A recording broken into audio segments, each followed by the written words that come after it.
The ship drifted into the harbor at Messina, its sails tattered, its deck eerily silent. The dockworkers hesitated. Something felt wrong. Then with a creak, the first sailor stumbled onto the pier. His face was pale, his breath shallow. Dark boils, swollen and oozing, covered his neck and arms. He opened his mouth as if to speak, but only blood came out. Moments later, he collapsed, dead. The Black Death had arrived. The plague did not begin in Europe.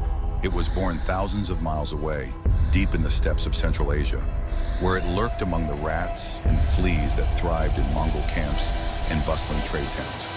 For years, it spread silently along the Silk Road, moving westward with merchants, warriors, and travelers. Then in 1346, it reached the Crimean port of Kaffa.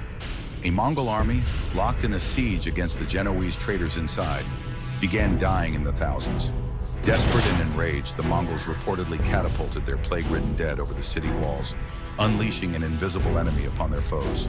The Genoese fled, boarding their ships and sailing home. They carried death with them. From Messina, the plague spread like wildfire. It moved faster than anyone could comprehend. By early 1348, it had reached Venice, Paris, and London. It crept into villages, snuck through castle gates, and wiped out entire families overnight. People fell sick with fever and chills.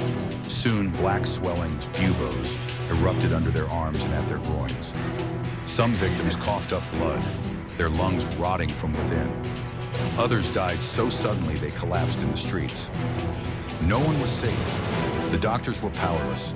They wore beaked masks filled with herbs, believing the bad air carried the disease. They bled patients, burned incense, prayed. Nothing worked.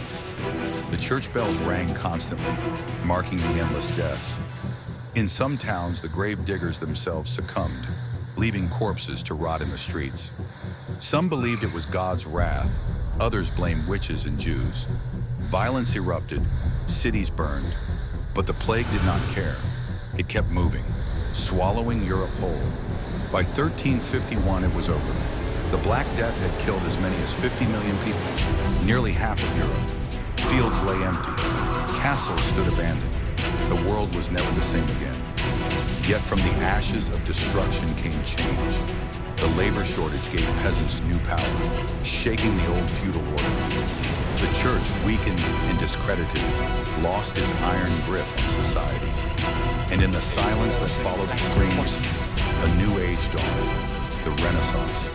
But for those who had lived through it, the world would always be haunted by the memory of the plague.